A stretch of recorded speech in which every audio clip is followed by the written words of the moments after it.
This is Pulse of Africa, the face and voice of Africa. The story of resurgent and burgeoning Africa is here, only on the Pulse of Africa channel.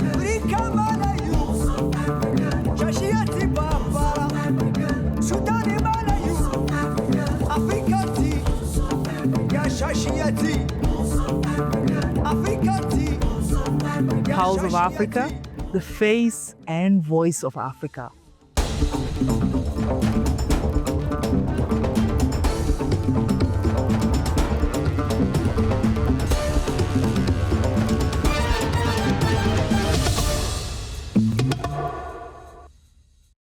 Hello, I am Tinsega Biao, your host for this hour's news. Join us as we bring you the latest stories and updates from across Africa. Morocco and the United Arab Emirates seem to be keen to strengthen scientific partnerships, as evidenced by the launch of a groundbreaking collaborative publication exploring artificial intelligence applications in agriculture and healthcare. The official launch of the book Digital Minds with a Renewed Identity, UAE Morocco Studies in Artificial Intelligence and Innovation, took place at the UAE Embassy in Rabat, bringing together researchers, diplomats, and academics from both countries. The book chapters include various studies that encompass different fields, from healthcare to agriculture, education, to poetic heritage, cybersecurity to cultural heritage and identity. The Secretary General of the Khalifa International Award for Date Palm in Agriculture Innovation, Abdulwahab Zaid, described the event as a milestone in bilateral cooperation. He said, "We launched together the first book of its kind in regard to artificial intelligence and its impact on the agriculture sector, mostly in both countries." The publication represents a dual collaboration between the Khalifa International Award for the Date Palm and Agricultural Innovation and the UAE Embassy in Rabat, Zaid noted. He noted that the work features contributions from 7 scientists from each country who contributed to the development of such a book. Zaid expressed confidence in the publication's potential influence, stating that it will have a great impact on the agricultural policy in the near future.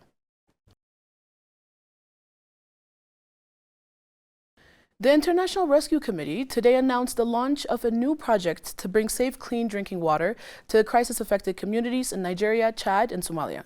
In partnership with GiveWell, the project will deploy inline chlorination solutions to ensure safe water at a scale of some of the world's most fragile humanitarian settings.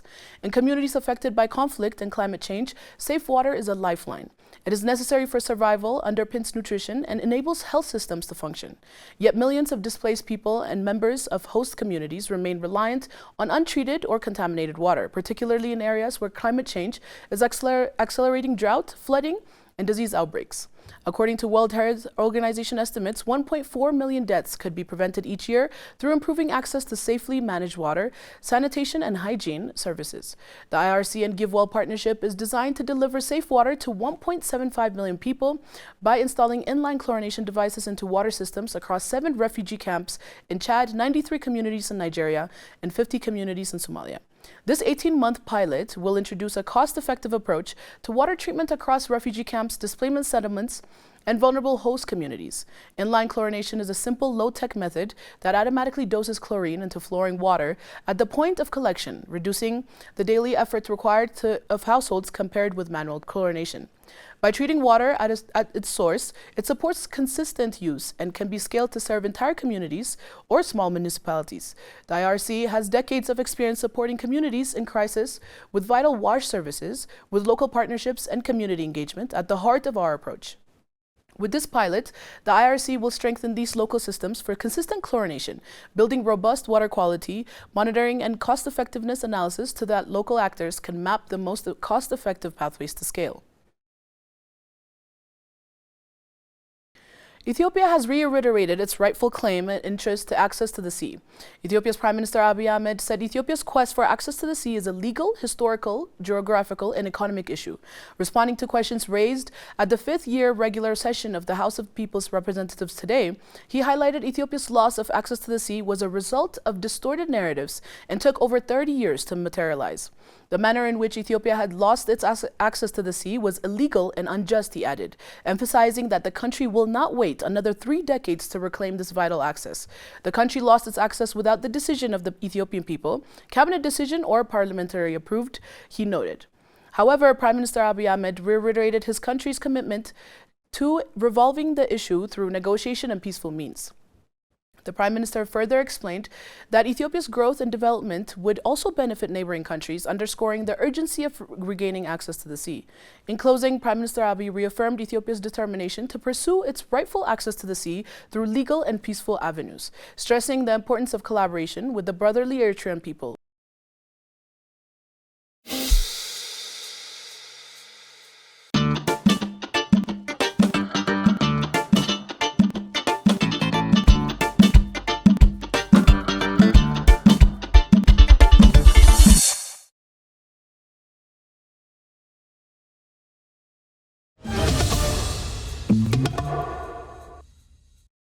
In a related scenario, African scholars commended the transformative potential of the Grand Ethiopian Renaissance Dam and other mega projects in the country, emphasizing the significance of development projects to leverage regional growth and connectivity. Ethiopia has made historic milestones by inaugurating the Grand Ethiopian Renaissance Dam, the first phase of the Ogaden Liquefied Natural Gas Project, and launching of other mega projects such as nuclear energy plant, natural gas refinery facility, and a fertilizer factory. A visiting professor, Pa Kawasi Heto, from Soka University of America and policy analyst for the Institute of Meaningful Engagement at the University of California, emphasized Ethiopia's vast potential for development. He noted that the country boasts of a large, youthful population and dynamic leadership, providing employment opportunities for young people. Ethiopia is going to emerge as a net producer of energy and fertilizer that is crucial for both its national and regional growth, he stated. He pointed out Ethiopia's emergence as a net producer of fertilizer and energy will not only fuel its own economic growth, but drive development across the region. Heto also emphasized the potential of the development projects for the advancements to address the security challenges faced by neighboring countries. He believes that such initiatives could significantly foster shared interests and pave the way for dialogue and collaborative solutions, easing regional tensions. Ethiopia becoming a net producer of fertilizer, Ethiopia becoming a net producer of energy, it's going to help fuel Ethiopia's growth, number one. Number two, it's going to help fuel growth in the sub-region. And if the sub-region is growing, I think we can be able to start solving some of the security challenges that we have. Of course, it's not going to solve every security problem, but it would reduce the level of tension we have in the sub-region to the point that dialogue and other solutions can help us silence the gun. On his part, Professor David Monye, Center of the Africa-China Studies Director at the University of Johannesburg in South Africa, lauded two visible development initiatives in Ethiopia. He cited Addis Abeba's infrastructure facilities, such as clean streets and rapid urban growth, as indicators of effective leadership. The Ethiopian leadership is on the right track to provide sufficient energy for its people and foster growth, he emphasized. All what we are seeing happening in Ethiopia has a huge implication far beyond the Horn of Africa. I think it is in line with Agenda 2063. I think in the long run, some of these lessons we are learning in Ethiopia need to be practically implemented in other parts of the African continent. Monye also underscored the country's pivotal role of advancing regional integration into energy connectivity. The establishment of the energy regional grid and recent agreements included the announcement of nuclear energy projects signify the country's commitment to leapfrog and energy infrastructure was learned. Rwanda and Somalia signed a general cooperation agreement aimed at strengthening bilateral relations and expanding collaboration across key sectors. The agreement was signed in Kigali by the Minister of Foreign Affairs and International Cooperation, Oliver Nugdugure, and his Somalia counterpart, Abdisalam Abdi Ali, who is on a two-day official visit to Rwanda. During their meeting, the two ministers agreed to establish a joint permanent commission to oversee the effective implementation of the agreement and to explore new areas of partnership. The Joint Permanent Commission will coordinate cooperation in areas including justice, education, agriculture, ICT, trade, and mutual legal assistance. Both ministers reaffirmed that relations between Rwanda and the Federal Republic of Somalia are founded on mutual respect, shared aspirations, and a strong spirit of Pan-African solidarity. The Ministry of Foreign Affairs said in a statement. The ministry added that Somalian ministers' visit marks a new chapter in the strengthening of bilateral ties and the deepening of cooperation across all sectors of mutual interest. The two ministers also recognized the positive impact of existing collaboration in sectors such as political consultations, investment promotion, policing, and defense. They further emphasized the importance of working closely within international and multilateral platforms to advance shared interest. In a post on X, Abdisalam noted that the agreement aims to deepen bilateral relations and enhance collaboration between Somalia and Rwanda in key sectors, including diplomacy, trade, investment, and capacity building. He described it as a significant step forward in strengthening our partnership and advancing shared interests that promote regional peace, stability, and prosperity. Beyond the bilateral agenda, the ministers exchanged views on ongoing peace efforts in Doha and Washington concerning the conflict in eastern DR Congo. Rwanda also commended Somalia for its active role at the United Nations Security Council.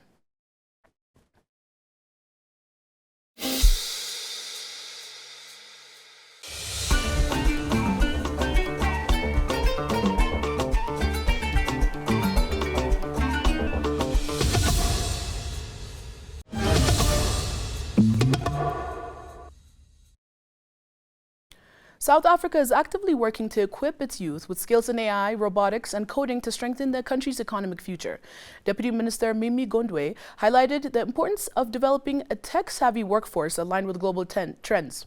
She emphasized that strong partnerships between government, private sector, and educational institutions, including companies like Microsoft and Takealot, are crucial for bridging the gap between education and industry, ensuring young people gain relevant, job-ready skills. These partnerships really bridge the gap between the world of the classroom and the world of work. What we've also done, I think, with our sector education and training authorities is that there's also a move to ensuring that, we have a lot more young people that are skilled in your future skills, and we can meet the demands of the future in that sense. She also spoke of promoting competitiveness and innovation, adding that digital skills development is key to increasing Africa's competitiveness on the global stage.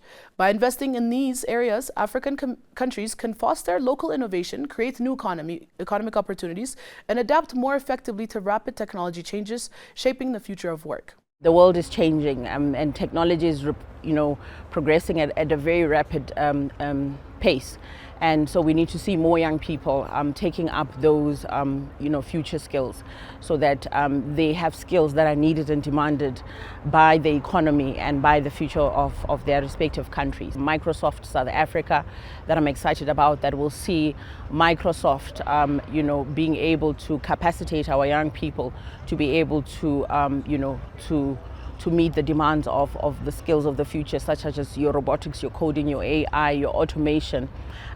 So partnerships such as those are really crucial for ensuring that our young people are skilled with the necessary skills.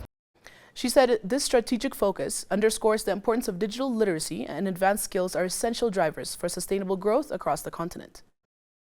The Minister of Education, Mr. Haruna Idrisu, has directed heads of second cycle institutions across Ghana to assert full control over students' behavior to promote discipline, warning that the ministry would not tolerate acts of indiscipline in schools.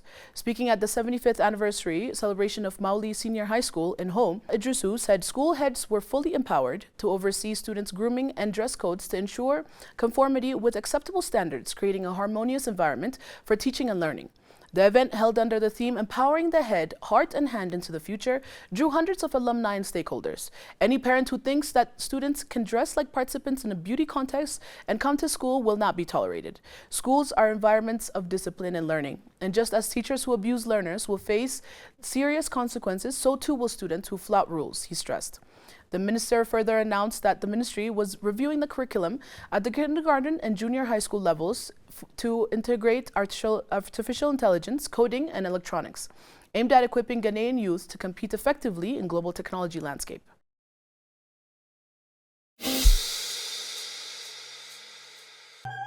They shaped history. They inspired generations. They are the notables.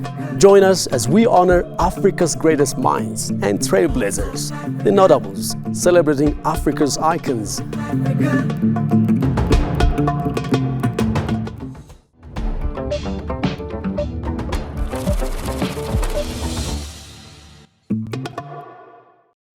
Now let us shift to business news. Nigerian billionaire Aliko Dangote is expected in Zimbabwe in mid-November after approving a package of investments in cement, coal, and power generation worth about $1 billion, the government said. A delegation from local financial services firm Bard Santern, which will structure the deals, was in Nigeria on Monday, laying the groundwork for the visit. Paul Tangurawa, President Emerson Mnangagwa's investment advisor, told journalists that preparations were underway for meetings between Mnangagwa and the petroleum tycoon. The richest man in Africa is coming to Zimbabwe at the invitation of President Mnangagwa, Tangurawa said. The two have been in constant communication, and we are presently working on the logistics aspect of the visit. We are keen to ensure that he makes a significant investment in Zimbabwe and avoid what happened during his previous visit in 2015 when he came but did not return. Journalist and business advisor Josephine Makai is believed to have played a key role in facilitating Dangote's renewed interest in Zimbabwe. His flagship company, Dangote Cement plc, is a Nigerian publicly listed multinational with a production capacity of 52 million tons per year across 10 African countries. In July, Dangote announced plans to construct fuel storage tanks in Namibia with capacity for 1.6 million barrels of petrol and diesel to supply refined fuel to southern Africa, part of a broader regional expansion drive.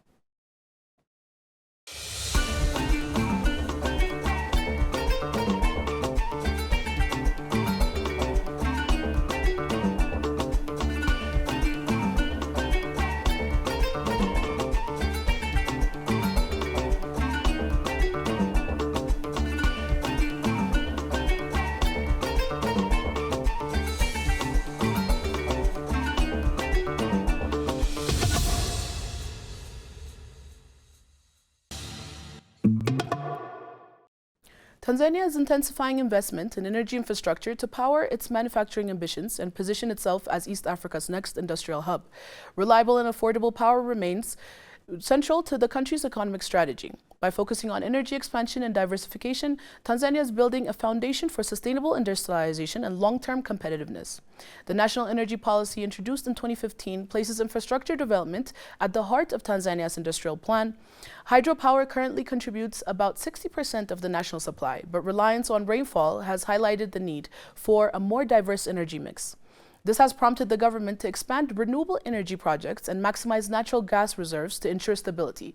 Tanzania is blessed with abundant natural gas reserves, including the Songo field, which strengthens its position as a regional energy leader. Mnangagwa explains gas enables a steady supply to industries and supports the country's industrialization goals. Natural gas now powers more than 45 major industries in Dar es Salaam, ensuring consistent supply for sectors such as cement, steel, and textiles. These projects not only enhance energy security, but also reinforce Tanzania's competitiveness in regional trade. Tanzania is also advancing cross-border energy cooperation as part of the East African Power Pool. The country already exports surplus power to neighboring nations during shortages, a move that strengthens regional stability and economic integration. As energy infrastructure expands, innovation financing has become critical. Stanbic Bank Tanzania plays a leading role by structuring funding solutions tailored for large-scale energy and manufacturing projects. We go beyond traditional lending, Mnangagwa notes. We designed financial solutions that address the specific needs of Tanzania's energy sector and support investors through capacity-building programs that help them navigate the market. Through continued investment, diversification, and collaboration, Tanzania is creating a strong foundation for industrial transformation. With reliable power and strategic partnerships driving progress, the country is steadily positioning itself as a leading manufacturing and energy hub in East Africa. Next, let's take a look at the latest weather forecast.